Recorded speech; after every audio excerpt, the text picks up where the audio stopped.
Glória a Deus.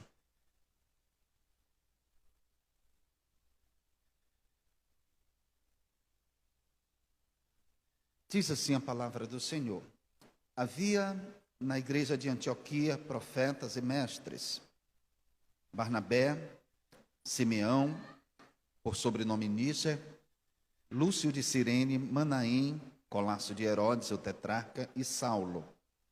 E servindo eles ao Senhor e jejuando, disse o Espírito Santo: separai-me agora Barnabé e Saulo para a obra a que os tenho chamado.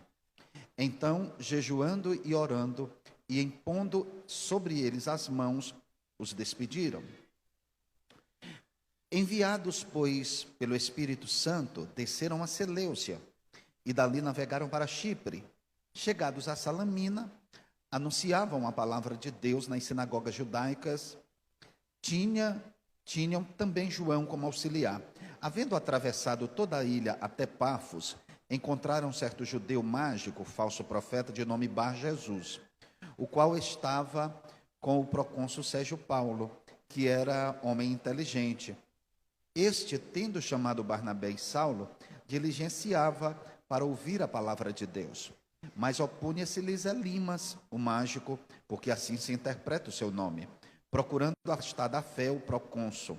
Todavia Saulo, também chamado Paulo, cheio do Espírito Santo, fixando nele os olhos, disse: ó filho do diabo, cheio de todo engano e de toda malícia, inimigo de toda justiça, não cessarás de perverter os retos caminhos do Senhor?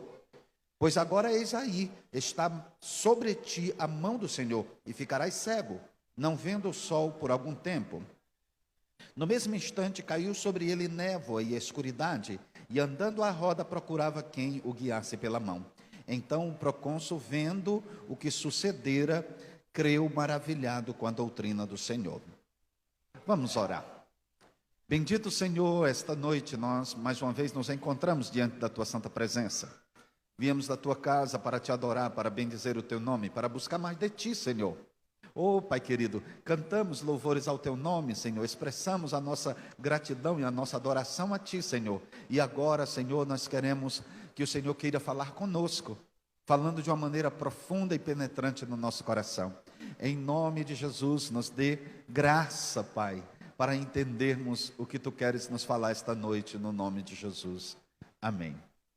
Queridos, esse texto de Atos dos Apóstolos, capítulo 13, ele tem algo interessante, é que agora já não é mais Pedro a figura principal da narrativa de Atos dos Apóstolos.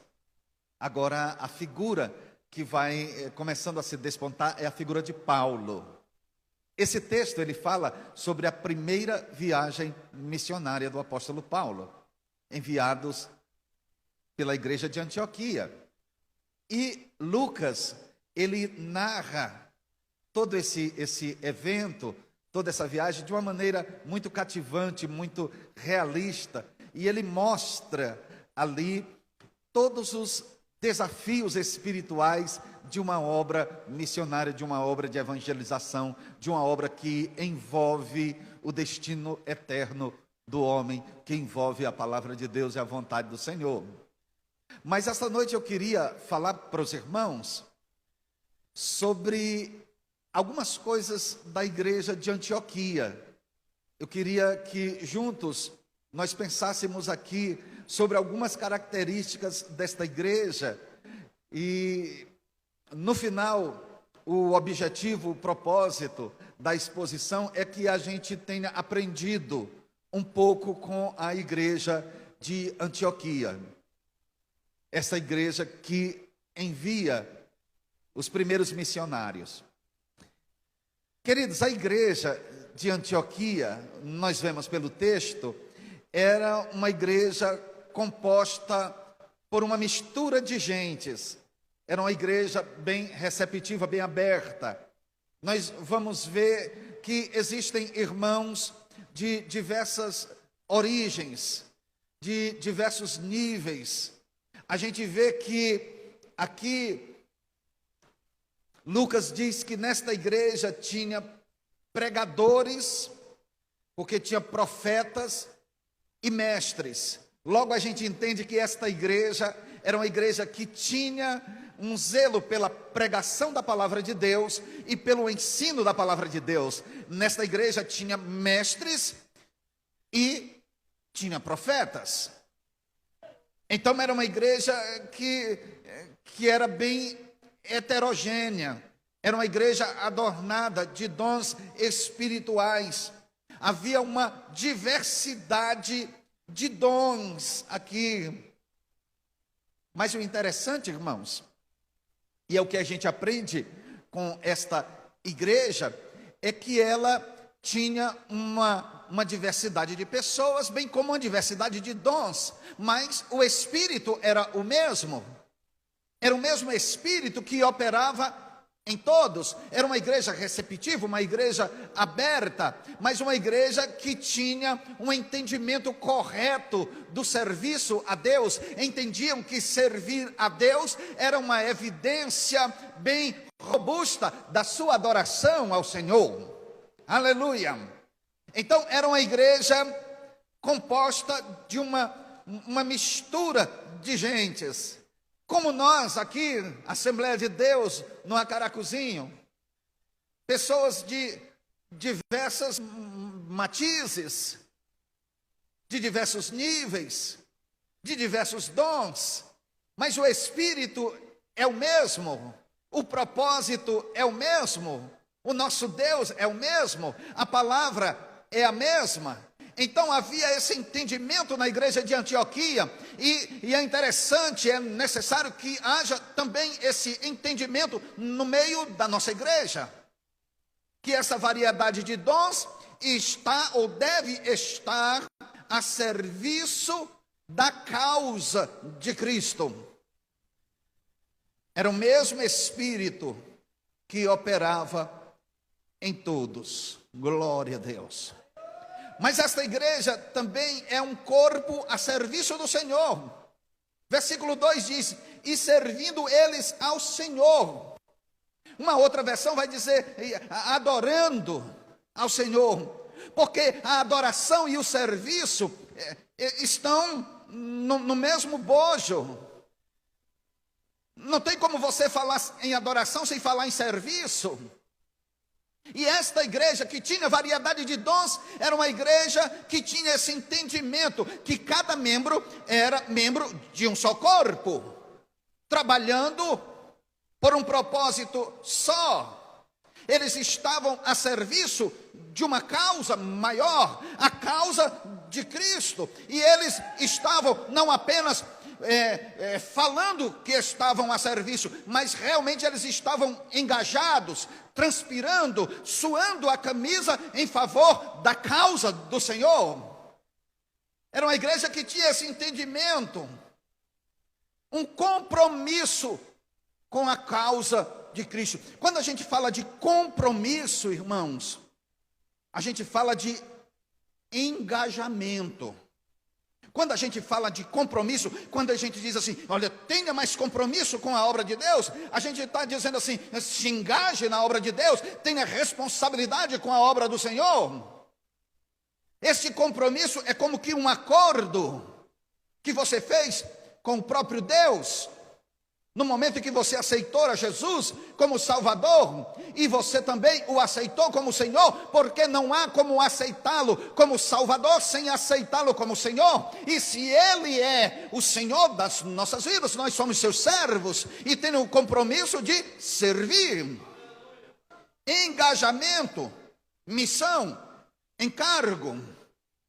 E aqui, irmãos, eu abro um parêntese, para que os irmãos, em nome de Jesus, entendam uma coisa: nunca o tempo vai ser completamente favorável para você servir a Deus, porque a gente tem uma tendência de estar procrastinando, dizendo, eu vou servir a Deus quando terminar a minha formação acadêmica, eu vou servir a Deus quando o meu filho estiver maior, eu vou servir a Deus quando eu casar, eu vou servir a Deus quando tiver um emprego, quando passar no concurso, ou quando terminar o meu TCC. Não, Não, quando me aposentar, aí sim, não. Nunca o tempo vai ser completamente favorável. Tanto isso é verdade, que alguns irmãos estão esperando o tempo favorável até hoje.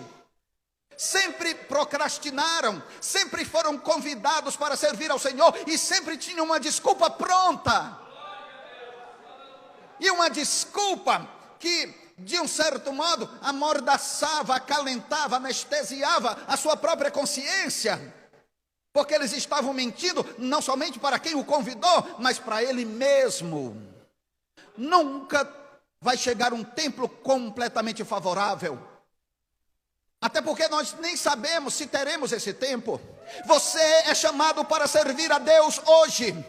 Você está sendo chamado para servir a Deus agora, neste tempo, com todos os desafios e dificuldades da sua caminhada. Mas você está sendo convidado para servir a Deus nesta trajetória, nessa jornada. Pare com isso, de estar sempre encontrando uma razão para adiar esse seu compromisso com a causa de Cristo. Você já foi chamado para servir ao Senhor, desde o momento em que você foi visitado pela graça salvadora de Deus, que Ele te alcançou, você ali estava sendo chamado para servir ao Senhor. Então a igreja de Antioquia entendia isso. Cada membro é membro de um só corpo. Cada membro tem uma função. Cada membro tem ali uma missão dentro do corpo. Independente da idade, independente do seu nível social, da sua formação acadêmica, você está sendo chamado para servir ao Senhor. Se engajar. Irmãos, alguns já ajudam transpirando mesmo. Outros ajudam já intercedendo pela causa. Mas nem por isso deixa de ser um trabalho transpirante. Porque orar não é fácil. Se fosse tão fácil, as reuniões de oração seriam as reuniões mais bem frequentadas da igreja. Mas sabe por que não é? Porque orar não é fácil. É uma batalha espiritual muito intensa. Então, alguns são chamados para interceder pela causa.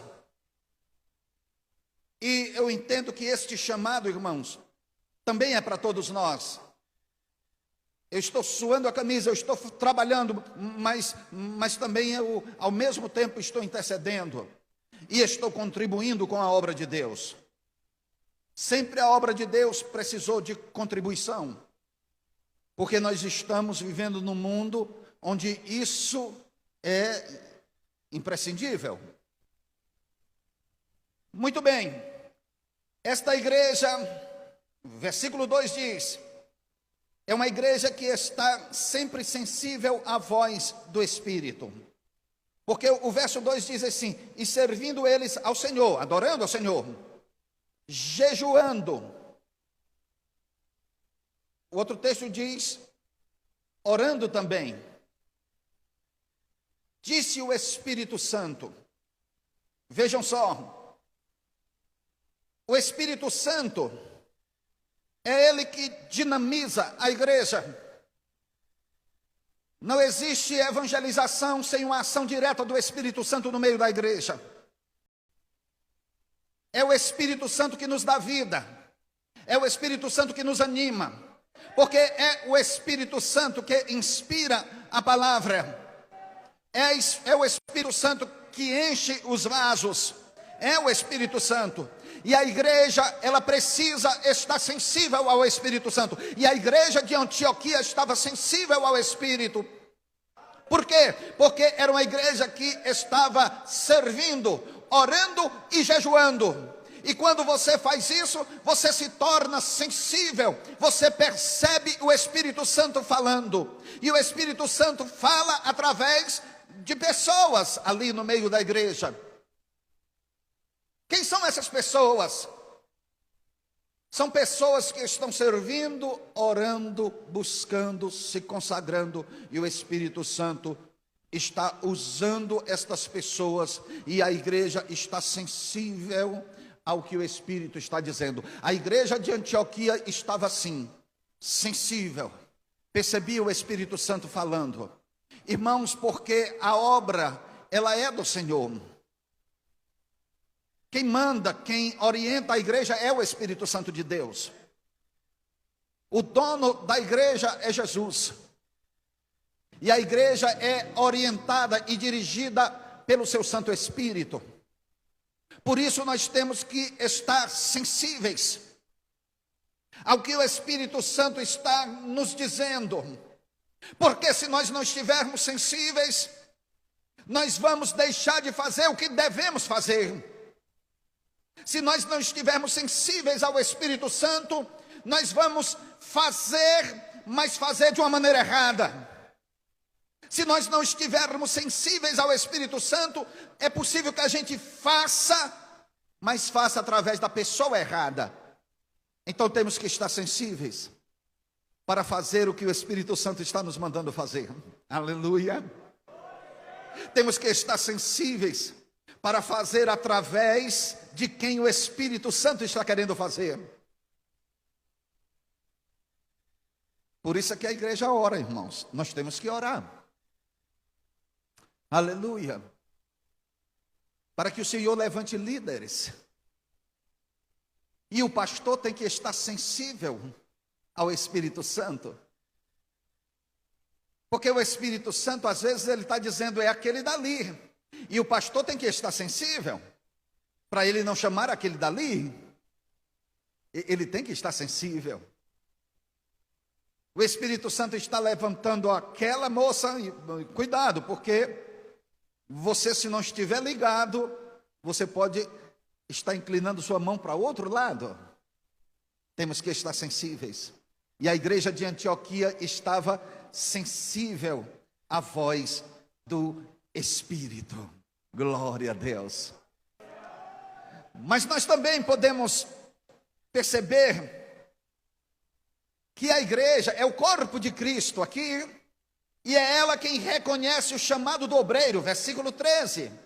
Então, jejuando e orando e impondo sobre eles as mãos, os despediram, porque eles estavam orando, e o Espírito Santo disse, separa Barnabé e Saulo para uma obra a que os tenho chamado. Separa esses dois homens para eles irem a um lugar o qual eu estou enviando. O Espírito Santo falou. E o que a igreja faz? A igreja reconhece o chamado. Não é assim, gente. Não é para ser assim. Irmão, vamos chamar aquele irmão para ser diácono? Qual? Aquele dali. Mas a igreja não está percebendo isso nele. A igreja, ela reconhece um chamado que se evidencia na vida do obreiro. O Espírito Santo disse é esse, mas a igreja já percebe e reconhece, e impõe as mãos e envia. Então nós temos que tomar muito cuidado com isso, com essa questão do individualismo. A gente precisa entender isso daqui, irmãos, para a gente não estar querendo fazer a obra de Deus por conta própria. É o Espírito Santo que escolhe, irmãos. Não é a gente que se escolhe, é o Espírito Santo que escolhe. Você não pode se autoconsagrar, é a igreja que faz isso através da orientação do Espírito Santo. Vocês veem aí pessoas que estão precisando ser pastoreadas, que são pastores. Mas será que o Espírito Santo chamou? Será que tem um chamado de Deus? Porque não é para quem quer, mas é para quem o Senhor chama. Em todas as áreas da igreja. E você pergunta, quem te consagrou? Eu mesmo. Não, mas não é para ser assim. Isso é Deus quem chama. É o Senhor que chama. Aleluia. E a igreja reconhece o chamado de Deus. A igreja percebe. Disse, realmente, pastor, nós concordamos sim, este homem, ele tem um chamado para o diaconato, ele tem um chamado para o presbitério, ele tem um chamado para o evangelista, ele tem um chamado para o pastor. É mesmo, ela foi chamada, ela tem esse talento, e a gente percebe isso nela, e a gente percebe isso nele, nessa moça, nesse rapaz, a gente percebe, e a igreja reconhece, é ela que reconhece. Foi a igreja que impôs as mãos e abençoou e enviou. Não foram eles que se enviaram. E quando a igreja envia, ela está dizendo, nós temos uma responsabilidade para com você. Você vai estar sendo enviado por nós e nós iremos te sustentar com oração e com tudo aquilo que for preciso para que você cumpra a missão que o Espírito Santo designou para a sua vida. Glória a Jesus. Mas o interessante é que do versículo 6 ao 8, a gente vê algo que convém que a gente comente. Disse que eles dois, Barnabé e Saulo, atravessaram toda a ilha até Pafos e encontraram certo judeu mágico, falso profeta, de nome Bar-Jesus, quer dizer, filho de Jesus, o qual estavam com o procônsul Sérgio Paulo, o governador daquela região, o procônsul Sérgio Paulo, que era um homem inteligente, provavelmente Bar-Jesus fosse um astrólogo, ou alguém com quem o procônsul Sérgio Paulo se aconselhava. Mas o texto diz que este procônsul Sérgio Paulo, tendo chamado Barnabé e a Saulo, diligenciava para ouvir a palavra de Deus. Mas opunha-se-lhes Elimas, que é o outro nome para a tradução do nome Bar-Jesus. O mágico, porque assim se interpreta o seu nome, procurando afastar da fé o procônsul. O que a gente entende aqui? Que mesmo você sendo escolhido por Deus, chamado por Deus para cumprir uma missão que o Senhor te enviou, você está fazendo o que Deus quer que você faça, você está fazendo o que Deus mandou você fazer, mas mesmo assim, você pode enfrentar resistências, oposições, e isso não quer dizer que você não foi chamado por Deus, muito pelo contrário. Quer dizer que você foi chamado por Deus. E quando você está fazendo a obra do Senhor, surgem opositores, resistência à ação de Deus. E aqui, irmãos, a gente vai ver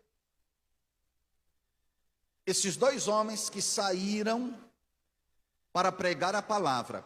Vejam só, quando você vai sair para pregar a palavra, é provável que nesta mesma ação evangelística você encontre com alguém que quer ouvir a palavra e você encontre alguém que quer atrapalhar o outro, não quer deixar o outro ouvir a palavra.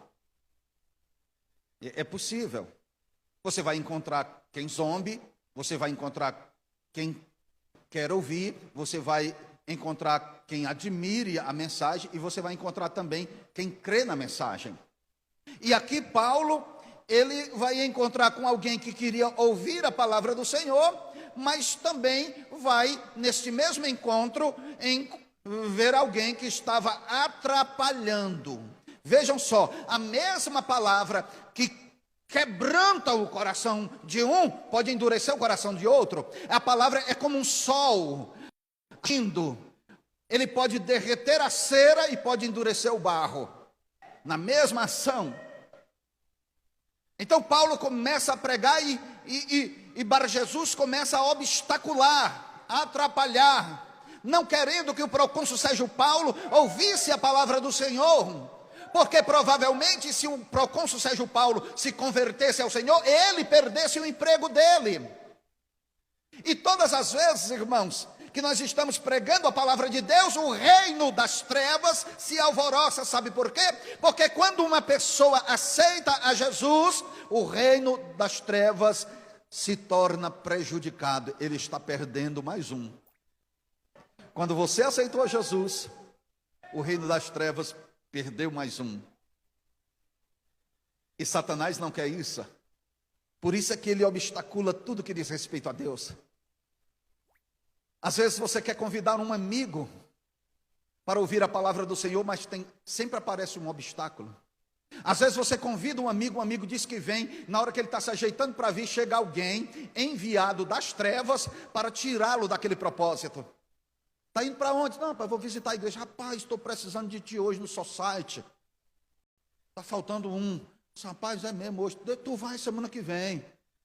Aí ele já, rapaz, é mesmo, né? Aí você pensa que isso não é espiritual? Claro que é. Claro que é espiritual. Está querendo te tirar de um local onde Deus quer que você esteja. Aleluia. Glória a Jesus.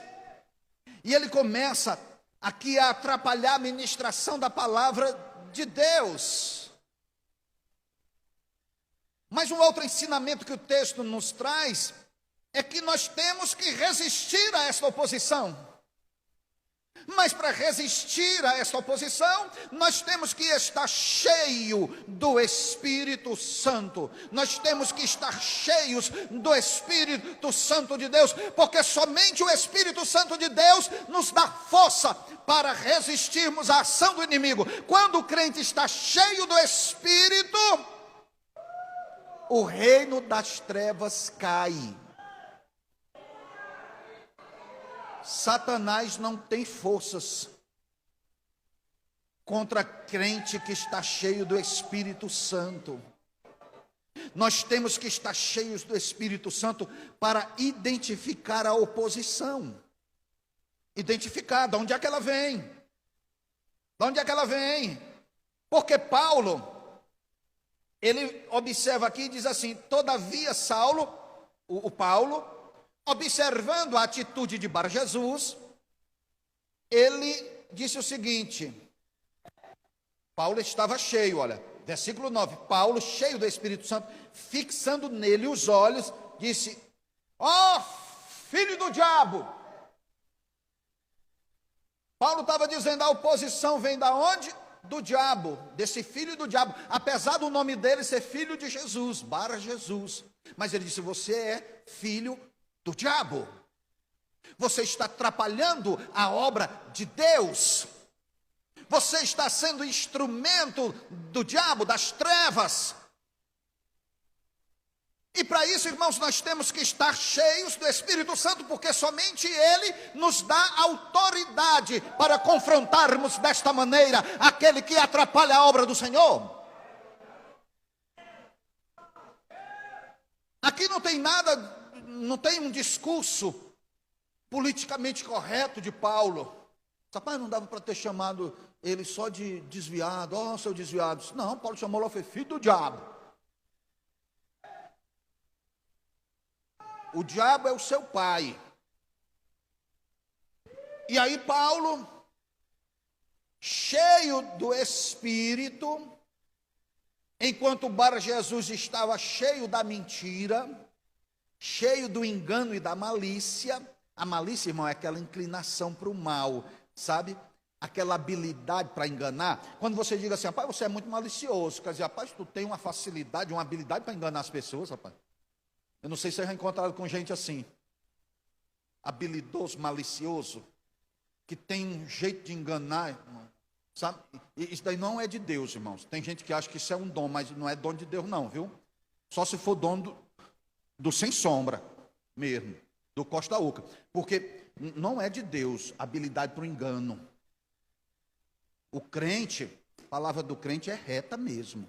Glória a Jesus. E aí Paulo, ele percebe o opositor, tá certo? Que é o inimigo do que é o certo, é o opositor, que é o perturbador. mas para isso ele tinha que estar cheio do Espírito Santo. E quando o crente está cheio do Espírito Santo, o inimigo é derrotado e o pecador se converte. Versículo 12.